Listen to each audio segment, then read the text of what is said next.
अस्सलाम वालेकुम स्टूडेंट्स मुझे उम्मीद है कि खैरियत से होंगे, अच्छे से बायोलॉजी पढ़े होंगे। जी स्टूडेंट्स, हमने जेनेटिक इंजीनियरिंग स्टार्ट किया हुआ है। इसमें हमने ना 2 एग्जांपल्स पढ़नी थी, ठीक है, जेनेटिक इंजीनियरिंग की।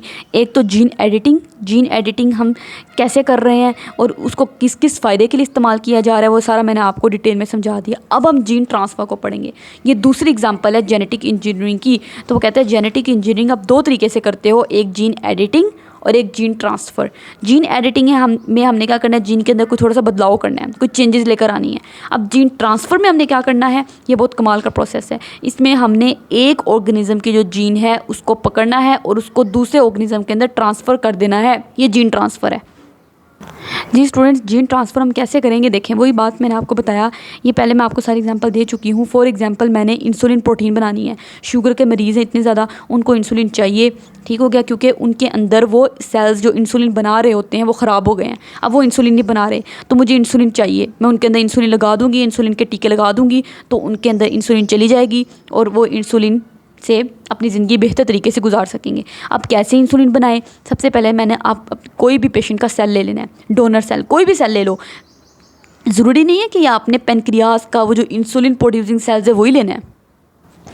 जी स्टूडेंट्स, आपको पता है कि हमारा पेनक्रियास होता है, पेनक्रियास के अंदर आइलेट ऑफ लैंगरहैन होते हैं, ठीक हो गया। उस आइलेट ऑफ लैंगरहैन के अंदर वो सेल्स होते हैं जो सेल्स इंसुलिन प्रोड्यूस करते हैं, ठीक हो गया, इंसुलिन प्रोड्यूसिंग सेल्स, ठीक है। ये इंसुलिन प्रोड्यूसिंग सेल्स कैसे इंसुलिन प्रोड्यूस कर रहा है ये वाला सेल, क्योंकि इस सेल के अंदर न्यूक्लियस है, न्यूक्लियस के अंदर इसके क्रोमोसोम है, ठीक हो गया, और उस क्रोमोसोम के ऊपर वो जीन मौजूद है।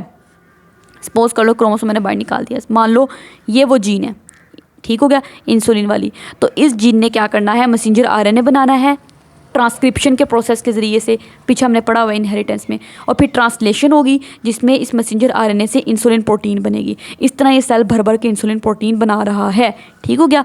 लेकिन क्या आपका सिर्फ ये सेल इंसुलिन प्रोटीन बना सकता है, सिर्फ यहीं पे इंसुलिन जीन पड़ी हुई है? ऐसी बात नहीं है। ये जो मेरा स्किन का सेल है ना, इस सेल के अंदर भी इंसुलिन जीन पड़ी हुई है, ठीक हो गया। तो ज़रूरी नहीं, तो साइंटिस्ट क्या करते हैं, फॉर एग्जांपल उन्होंने मेरा ये वाला सेल ले लिया, ठीक हो गया, मेरा स्किन का सेल ले लिया। अब जो स्किन का सेल है, इस सेल के अंदर भी न्यूक्लियस है, उसके अंदर भी क्रोमोसोम है, और क्रोमोसोम के ऊपर ऐसे करके जीन सारी मौजूद है, और इंसुलिन जीन भी है, ठीक हो गया। बस फ़र्क ये है कि यहाँ पे जो मेरी इंसुलिन जीन है ना वो काम नहीं कर रही। क्यों? क्योंकि स्किन सेल में इंसुलिन थोड़ा प्रोड्यूस होती है, यहाँ पे तो मेरी इंसुलिन नहीं प्रोड्यूस होती ना, लेकिन इंसुलिन जीन यहाँ पे पड़ी हुई है, लेकिन वो स्विच ऑफ हुई है, ठीक हो गया, वो थोड़ी बंद हुई है, स्विच ऑफ हुई है, ठीक हो गया। तो जैसे ये जीन, अलबत्ता तो मेरे जो साइंटिस्ट होते हैं वो क्या करते हैं, कोई भी डोनर सेल से मुराद है कोई भी बॉडी का सेल ले लो, उस सेल को ले लिया, उस सेल के अंदर क्रोमोसोम को उन्होंने बाहर निकाला, क्रोमोसोम के ऊपर जो इंसुलिन जीन लगी हुई थी ये वाली, इसको यहाँ से काट लिया एंजाइम की मदद से, ठीक हो गया। काट के ये देखो काट लिया, ये अब वो इंसुलिन जीन है, डोनर जीन है। अब ये इंसुलिन जीन को निकाला, और इसी तरीके से फिर उन्होंने क्या किया, बैक्टीरिया को लिया, ठीक हो गया। बैक्टीरिया के अंदर से वो जो प्लाज्मिड है, मैंने आपको बताया एक्स्ट्रा क्रोमोसोमल डीएनए है क्रोमोसोम के अलावा, उसको बाहर निकाल लेना है, और उस डीएनए के साथ मेरी ये वाली जो जीन है, मेरे जीन भी तो डीएनए ही है ना, डीएनए का टुकड़ा है, तो इस डीएनए को उस डीएनए के साथ जाके जोड़ देना है। देखें, पहले उसको थोड़ा सा तोड़ के, अब ये ऐसे टूटा हुआ है, अब इसके अंदर इसके साथ जाके मेरी वो वाली जीन अटैच कर दी, अब ये रिकॉम्बिनेंट डीएनए बन गया है। अब इस रिकॉम्बिनेंट डीएनए का मतलब है इसके पास 2 डीएनए हैं, एक मेरा डीएनए येलो वाला इंसुलिन वाला, और एक बैक्टीरिया का अपना डीएनए, ठीक हो गया। तो जेनेटिक इंजीनियर वही कह रहे हैं कि उन्होंने ना स्पेशल वैक्टर्स इस्तेमाल करने हैं। वैक्टर्स क्या होते हैं, वैक्टर्स वो ख़ास गाड़ियाँ हैं, ठीक हो गया, जो इस्तेमाल होती हैं जीन को ट्रांसफ़र करने के लिए। जिस तरह ये वैक्टर है, ठीक हो गया, ये वैक्टर मतलब वो जो जीन है मेरा इंसुलिन जीन, उसको मैंने उस गाड़ी में बैठा दिया, ये वैक्टर है, वो गाड़ी है, उस गाड़ी में बैठा दिया। अब वो गाड़ी इस जीन को लेकर इस बैक्टीरिया में आ जाएगी। तो वैक्टर क्या होते हैं, ठीक है, इनका मकसद क्या होता है, जीन को ट्रांसफ़र करने के लिए इस्तेमाल होते हैं। जिस तरह प्लाज्मिडिक वैक्टर है, ठीक हो गया, ये प्लाज्मिड वैक्टर है, इसको इस्तेमाल कर रहे हैं ताकि वो जो मेरी जीन है उस जीन को बैक्टीरिया के अंदर डाला जा सके। इस जीन को डायरेक्टली मैं बैक्टीरिया में नहीं डाल सकती, मैंने आपको पीछे बताया हुआ है। क्यों? क्योंकि बैक्टीरिया के जो सेल में ब्रेन है वो इसको नहीं गुजरने देगी, वो कहेगी, वो इसको पास ही नहीं होने देगी, ठीक हो गया, इस डीएनए को। तो इसलिए मुझे एक ख़ास गाड़ी के अंदर इस बैठाना पड़ेगा इसको, ताकि वो गाड़ी इस जीन को बैक्टीरिया के अंदर ले जाए। ठीक हो गया। तो वो गाड़ी वो क्या है, वो प्लाज्मिड है, वो ये प्लाज्मिड है, ये प्लाज्मिड है।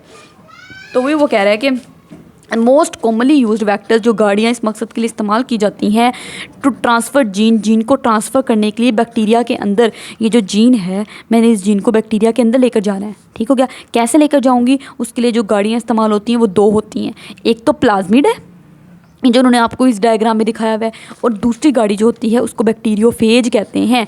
बैक्टीरियोफेज क्या होता है, ये एक वायरस होता है, ठीक है, जो बैक्टीरिया को खाता है, क्योंकि आपको पता है वायरस तो हर चीज़ को इन्फेक्ट कर देते हैं।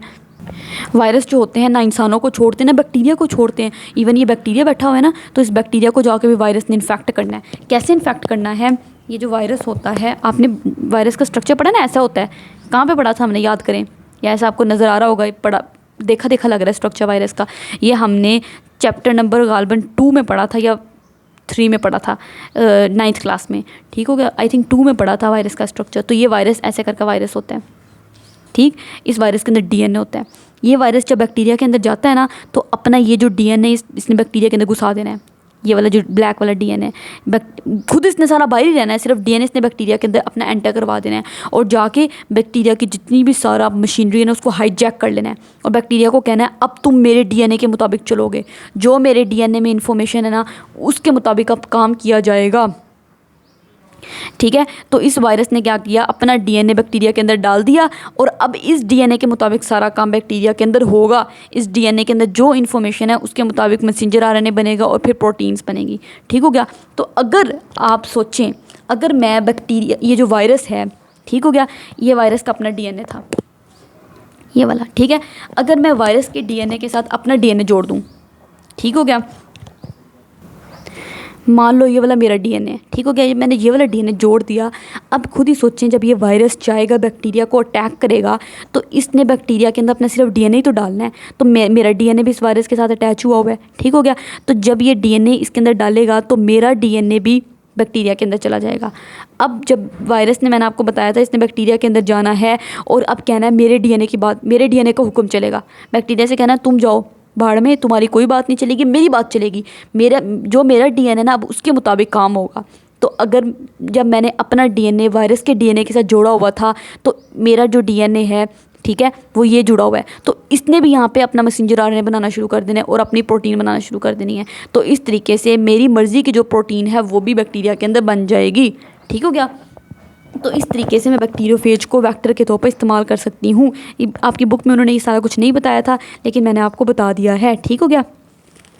अच्छा, वो कहते हैं कि हम वेक्टर्स जो होते हैं वो दो तरह के होते हैं, एक तो बैक्टीरियोफेज होते हैं और एक प्लाज्मिड होते हैं। अच्छा, प्लाज्मिड क्या होता है, मैंने आपको बता दिया, छोटू सा सर्कुलर सा डीएनए मॉलिक्यूल है।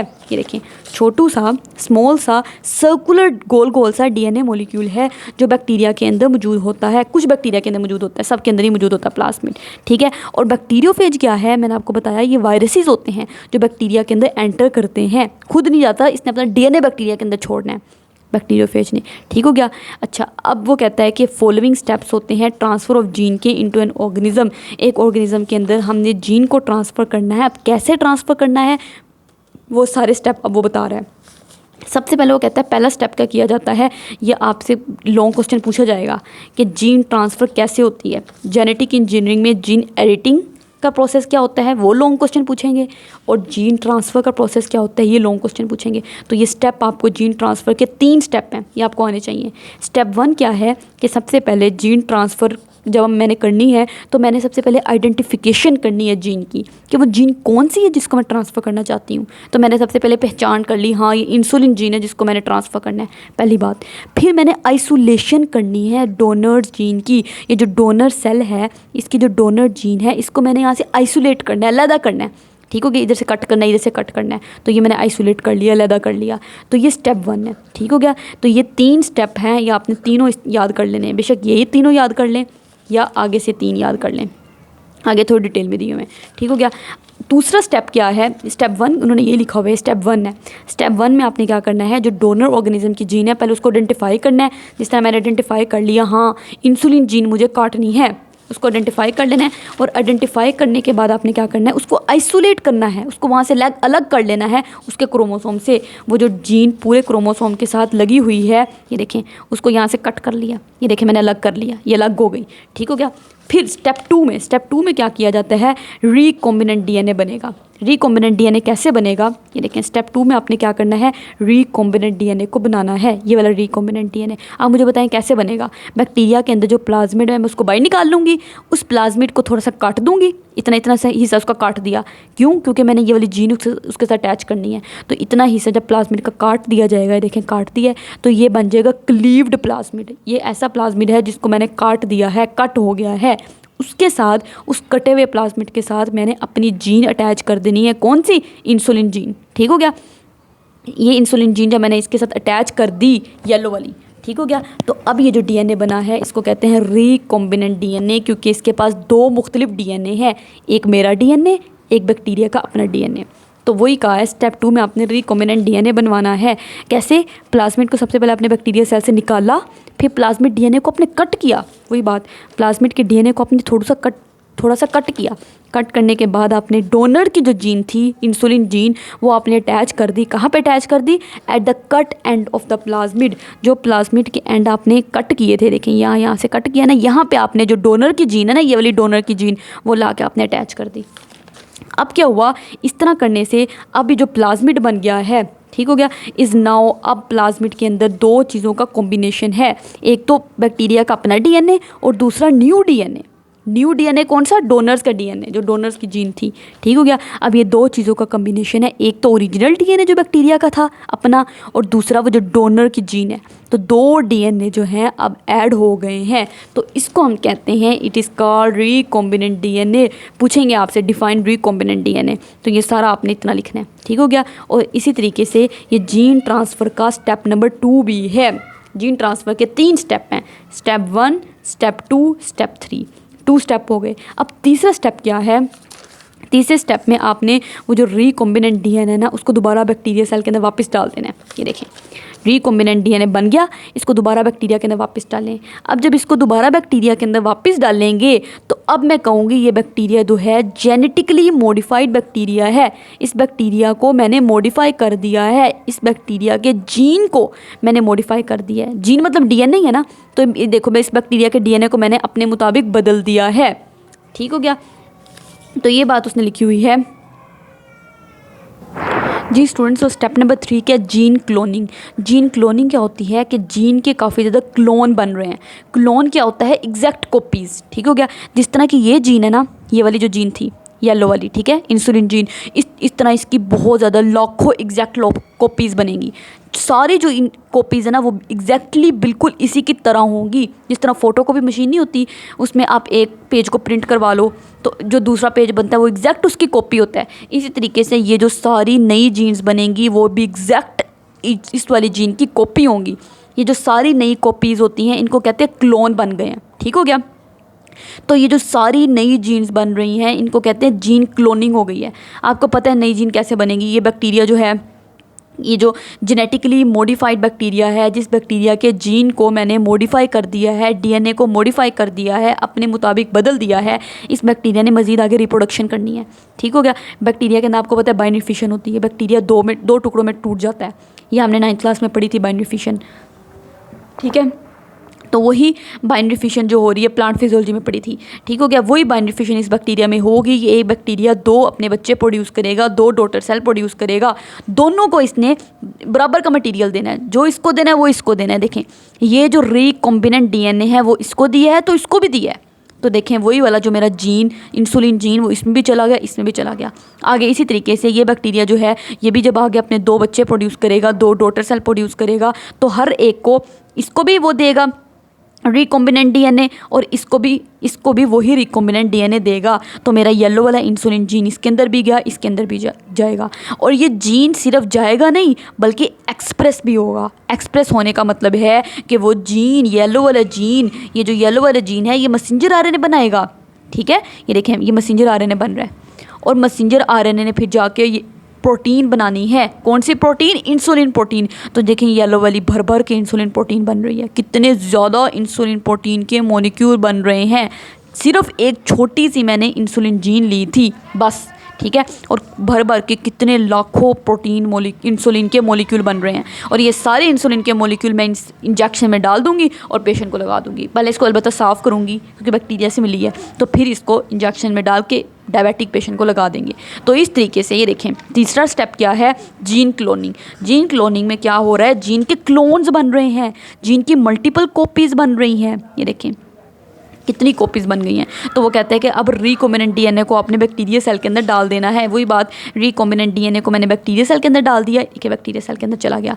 अब वो जो बैक्टीरिया है, ठीक है, वो बैक्टीरिया सेल रिप्रोड्यूस करेगा, उसने तो रिप्रोडक्शन करनी है बैक्टीरिया ने, और क्या बना देनी है, अपनी कॉलोनी ऑफ सेल्स बना देने हैं। ये देखें बैक्टीरिया, एक बैक्टीरिया 20 मिनट के बाद 2 बैक्टीरिया बनाएगा, ये बैक्टीरिया 20 मिनट के बाद 2 बैक्टीरिया, ये फिर 20 मिनट के बाद 2 बैक्टीरिया। तो खुद ही सोचें वहाँ पे कितने ज़्यादा बैक्टीरिया सेल हो जाएंगे, तो बैक्टीरिया की पूरी कॉलोनी बन जाएगी ना। सही हो गया। तो वो कहता है कि और जो सारे नए बैक्टीरिया बनेंगे, उन सारे नए बैक्टीरिया के अंदर मेरा ये वाला इंसुलिन जीन जा रहा है। ठीक हो गया। तो सारे जो नए बैक्टीरिया हैं उनको कहेंगे जेनेटिकली मॉडिफाइड बैक्टीरिया। क्यों? क्योंकि ये देखें सारे जेनेटिकली मॉडिफाइड बैक्टीरिया हैं। क्यों? क्योंकि सबका जो जीन है, जो सबका डीएनए है, मैंने अपने मुताबिक मॉडिफाई कर दिया, चेंज कर दिए। देखें ठीक हो गया। कैसे? उसके अंदर अपनी इंसुलिन जीन डाल के। अच्छा, उनके अंदर अब रिकॉम्बिनेंट डीएनए मौजूद है। वो कह रहा है जितने भी नए बैक्टीरिया बन रहे हैं ना, सब के अंदर रिकॉम्बिनेंट डीएनए जा रहा है। देखिए नज़र आ रहा है आपको, रिकॉम्बिनेंट डीएनए जा रहा है, जिसकी वजह से सारे बैक्टीरिया की जो कॉलोनी है, ठीक है, contains many copies of the donor gene. अब उनके अंदर वो जो मेरी डोनर जीन थी, वो एक जीन थी, उसकी देखिए कितनी कॉपीज़ मौजूद हैं। ठीक है, ये इस तरीके से इन बैक्टीरिया ने भी मज़ीद आगे डिवाइड होते जाना है, तो लाखों कॉपीज़ मेरी डोनर जीन की मुझे मिल जाएंगी। इस जीन की मुझे लाखों कॉपीज़ मिल जाएंगी, बहुत ज़्यादा। ठीक हो गया। तो इतनी ज़्यादा जीन की कॉपीज़ मिल रही हैं और सारी एग्जैक्टली इसकी जैसी हैं, तो इसलिए कहते हैं मुझे जीन के बहुत ज़्यादा क्लोन मिल गए हैं। इसको कहते हैं जीन क्लोनिंग। जीन क्लोनिंग हो रही है, जीन के क्लोन्स मिल रहे हैं। इस प्रोसेस को कहते हैं जीन क्लोनिंग। जीन क्लोनिंग का मतलब है कि मुझे एग्जैक्ट कॉपीज़ जीन की मिल रही हैं। जिस तरह मेरी ये जीन थी, इसी तरीके से बहुत ज़्यादा मुझे ये वाली जीन मिल रही हैं। ठीक है, और इवन जीन तो मिल ही रही हैं, जीन के साथ मुझे वो जीन मैसेंजर आरएनए भी बना रही है, और मैसेंजर आरएनए से प्रोटीन भी बन रही है, और भर भर के इंसुलिन मॉलिक्यूल, इंसुलिन प्रोटीन के मॉलिक्यूल मिल रहे हैं। ये देखिए कितने ज़्यादा येलो वाले।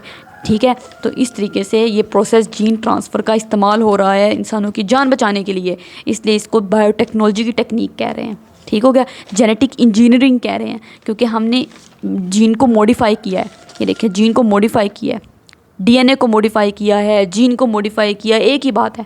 सही हो गया। तो आगे भी जीन ट्रांसफ़र के और भी बहुत से तरीके होते हैं, बहुत सी एग्जांपल्स हैं जो आगे हम पढ़ेंगे। बहुत मज़े की एग्जांपल है, पढ़ने में आपको बहुत मज़ा आएगा, बहुत इंटरेस्टिंग है। अगले लेक्चर में इसको स्टार्ट करेंगे। ठीक हो गया। तब तक के लिए अल्लाह हाफिज़।